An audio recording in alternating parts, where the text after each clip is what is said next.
Então, tá. Vou falar um pouco sobre semiologia do ambulatório, anamnese e exame físico do trato urinário.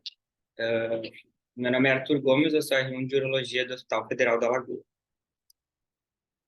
Para introduzir, então, eu usei como bibliografia o livro Smith, um livro bem sucinto. Ele fala bem sobre anamnese e exame físico, que é, assim como tudo na medicina, é bem importante para a gente fazer um diagnóstico correto das doenças, né? Na URO a gente consegue ver só com a história do paciente, basicamente, se o paciente tem sintomas recorrentes, se é uma doença aguda ou se é uma doença crônica que está exacerbada. Ele fala sobre alguns sintomas sistêmicos, assim, como febre, perda de peso, que associados junto com outros sintomas do trato urinário, tu pode já diferenciar.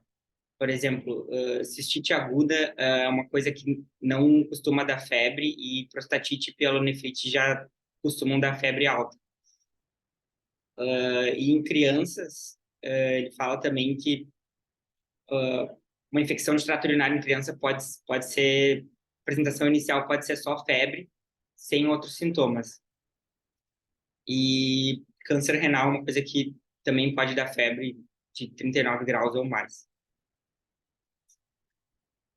Para começar, então, ele diferencia bem a dor localizada da dor referida, né?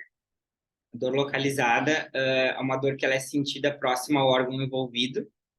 Dá um exemplo de doença renal ali ao nível de T10 a L1. Geralmente o paciente, quando tem dor renal, ele sente no flanco ipsilateral, abaixo da 12ª costela do lado que tem a doença.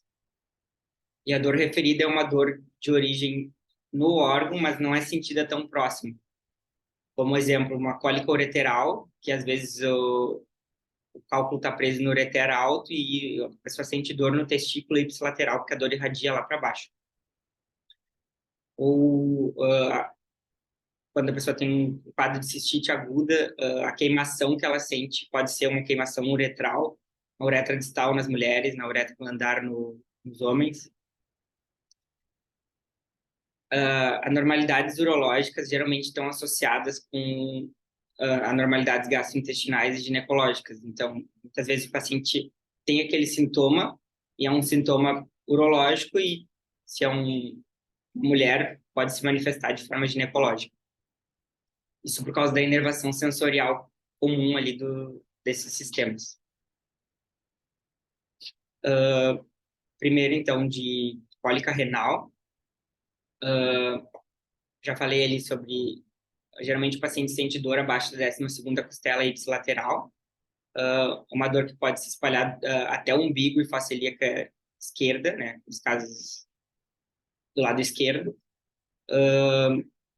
Algumas doenças que causam distensão da cápsula renal, como pielonefrite ou obstrução da pelve renal, acaba causando dor. Nesses casos que a progressão da distensão da cápsula é muito lenta, como câncer renal, pielonefrite crônica, cálculo caraliforme, não ocorre essa distensão e geralmente o paciente não tem tanta dor.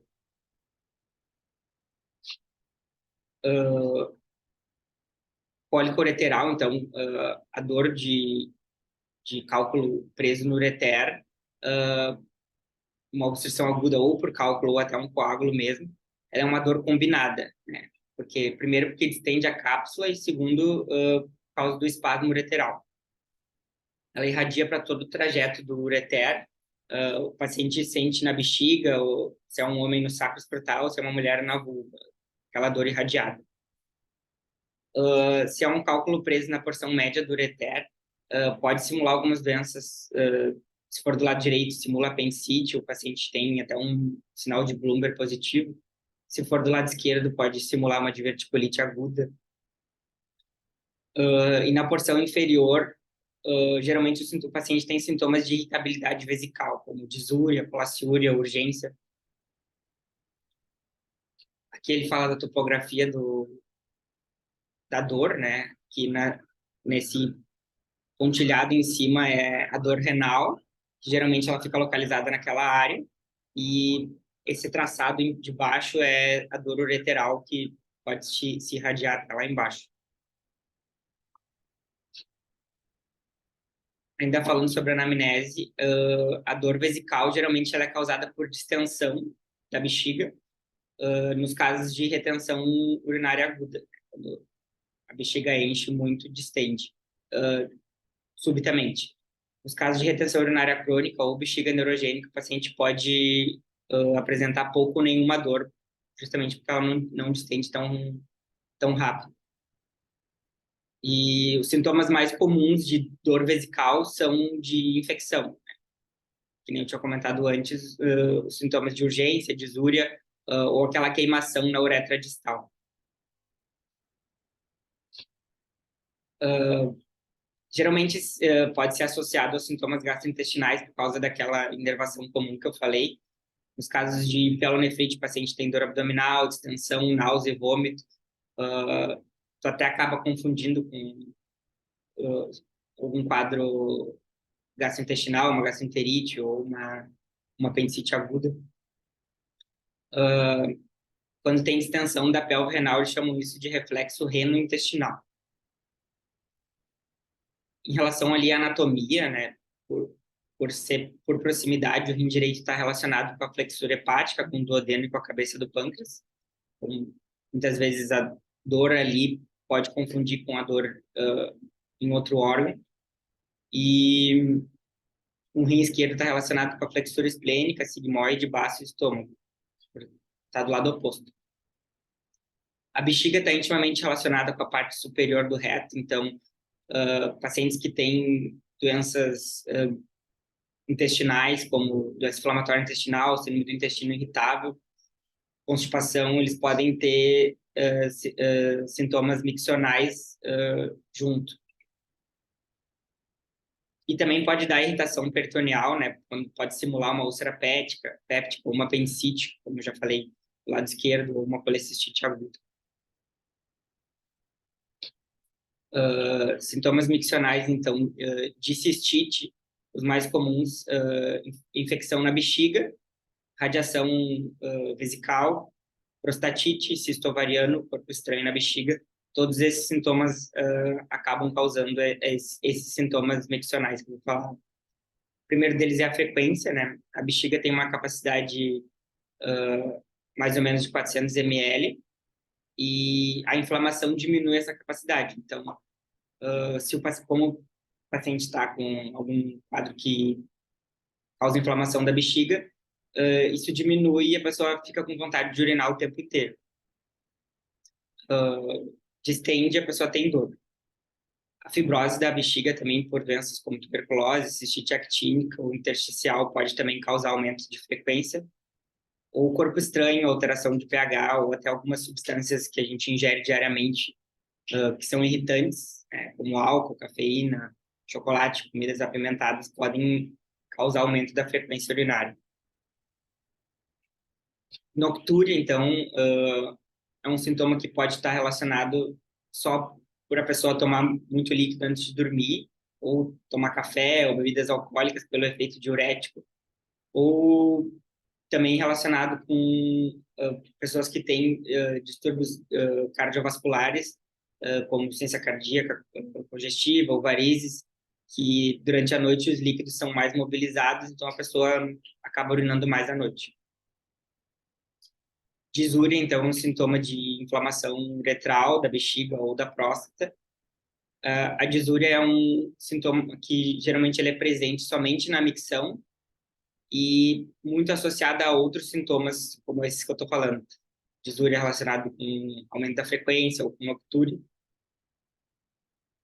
E quando acaba a micção, geralmente a pessoa não tem dor. Enurese, então, o fato de se urinar à noite, geralmente é fisiológico até os 2, 3 anos ali na infância. E quando passa disso, já são sintomas de doença, assim, ou pode ser infecção, ou estenose de uretra distal em meninas, válvula de uretra posterior em meninos, ou bexiga neurogênica na idade adulta. Sintomas de esvaziamento vesical, então, primeiro jato urinário fraco, né, o paciente vai progressivamente perdendo a força do jato. Hesitação, quando o paciente tem dificuldade para iniciar a micção, ele fica ali na frente do vaso tentando urinar e demora, geralmente causado por hiperplasia prostática benigna ou estenose uretral. Urgência, sintoma que eu falei ali em cima que está relacionado com os outros. Casos de retenção urinária aguda ou retenção urinária crônica. O jato intermitente, que é quando o paciente está urinando, interrompe e urina de novo. Sensação de esvaziamento incompleto da bexiga e casos de cistite recorrente.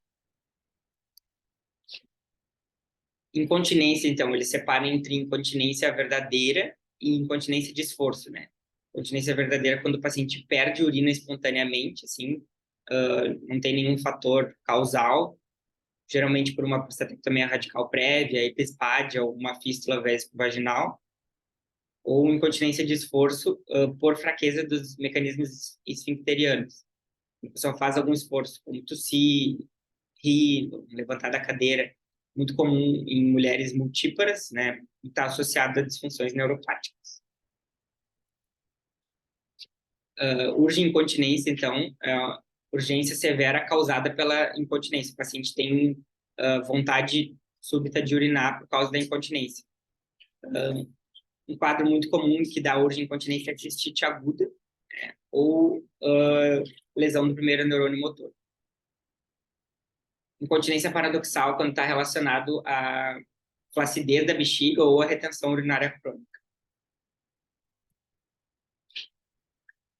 Oligúria e anúria, né? São diminuição da diurese, ou até não ter diurese, relacionado geralmente à falência renal aguda, como nos casos de insuficiência renal renal, déficit de fluidos, uma insuficiência renal pré-renal, ou uma obstrução ureteral bilateral, uma insuficiência renal pós-renal. Pneumatura, então, é quando tem gás na urina, geralmente ele está relacionado a alguma fístula, ou para bexiga ou para uretra, mas também pode ocorrer em ureter ou pelve renal. Quando se tem alguma fístula, geralmente do sistema gastrointestinal, por doença de Crohn ou até um trauma. Quilúria, então, quando o paciente urina linfa, né, fístula linfática por filarias, trauma ou tuberculose. E hematúria, que é um sintoma muito comum de várias doenças do trato urinário, como câncer de rim, bexiga, cálculo, infecção. E tem uma associação importante com esses sintomas irritativos e o momento do sangramento. Tem que saber se o sangramento é no início ou no fim da micção ou durante toda a micção. Se essa hematúria é parcial, então, inicial, ela sugere, então, uretrite ou estenose de meato uretral em meninos. Se é uma hematúria terminal, só no final da micção, geralmente está relacionada com uretrite posterior ou doenças da bexiga, como pólipos ou tumores. Se é uma hematúria total, geralmente ao nível ou acima da bexiga, como cálculo, tumor, doença propriamente renal, nefrite ou tuberculose. De exame físico, ele fala pouca coisa do trato urinário, assim, ele é mais sobre o trato genital. Começando, então, pela inspeção, assim, quando tu vai olhar o paciente, tem que olhar se tem alguma massa visível, algum abolamento na pele, que pode sugerir alguma doença ali renal, um tumor ou algum abscesso perinéfrico.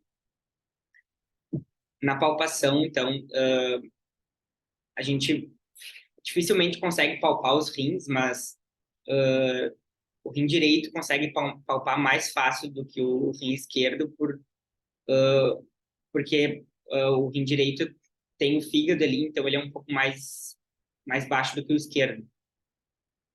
Nos homens, essa palpação é um pouco mais difícil por causa da musculatura abdominal, que é mais desenvolvida geralmente. Também ele é mais fixo. Como é que se examina o rim? Então, tu coloca o paciente deitado na posição supina, uma superfície firme, pede para fazer uma inspiração profunda e tu coloca a mão em cima, uma mão em cima e outra embaixo, e se ele está aumentado de tamanho, o rim consegue ser sentido entre as mãos. Se ele está aumentado ou se tem algum tumor, que tem uma imagem de como ele faz isso na inspiração profunda.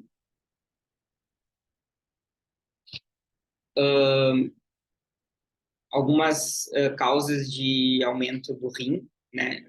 Ou uma anormalidade no exame físico que tu consegue palpar. Por exemplo, quando o rim contralateral é atrófico, o outro rim sofre uma hipertrofia compensatória, então fica mais fácil de palpar. Ou hidronefrose, algum tumor ou doença policística, tu também pode fazer a palpação disso. Às vezes, nem sempre são lesões renais, pode ser uma lesão esplênica, um tumor retroperitoneal, abscesso, alguma coisa que tu consegue palpar com esse mesmo exame físico. A percussão é uma coisa que ela tem mais valor no trauma, porque o paciente tem muita sensibilidade à palpação, mas algumas massas renais podem ser sentidas também na percussão anterior e posterior. Transiluminação é uma coisa, ele não fala sobre isso em adultos, geralmente se faz com crianças menores de 1 ano, com massa suprapúbica ou em flanco, e fala sobre a fibra ótica da cirurgia por vídeo, é uma luz muito boa para isso. Tu coloca ali, se a bexiga estiver distendida ou tiver alguma massa cística, tu consegue ver com a transiluminação. Em relação à dor renal, para diferenciar de dor radicular, né? As duas têm uma área em comum ali, que é nas áreas costovertebrais e subcostais, e pode se espalhar ao longo do ureter, só que a dor radicular é uma dor por compressão radicular, por exemplo, herpes zoster ou alguma doença ortopédica que esteja comprimindo o nervo. Então, tu consegue diferenciar por ser uma doença renal ou se é alguma dor de origem mecânica, o paciente tem algum fator causal, quando ele se abaixa ou ele faz alguma força, e tu consegue diferenciar uma dor da outra. A ausculta, então, pouca coisa, assim, só se a gente consegue auscultar um sopro sistólico, é sugestivo de aneurisma de artéria renal, ali na loja renal, e se tu ausculta algum sopro ali perto da região femoral, pode indicar uma síndrome de Lerich, né, que é uma oclusão crônica ali da aorta ilíaca que pode causar impotência. Sobre o exame da bexiga, então, a bexiga geralmente não consegue sentir se ela não estiver distendida. Tem que ter no mínimo 150 ml de urina para tu conseguir sentir ela. Nos casos de retenção urinária aguda ou retenção urinária crônica, às vezes tu sente ela acima do umbigo, o paciente fica com um bexigoma importante. E nos casos de retenção urinária aguda, como eu falei antes, o paciente tem dor por causa da distensão súbita da bexiga. Em meninos jovens, né, quando tu palpa uma massa endurecida ali na bexiga, pode ser uma hipertrofia secundária à válvula de uretra posterior. E é isso, a bibliografia que eu usei foi o Smith. Obrigado.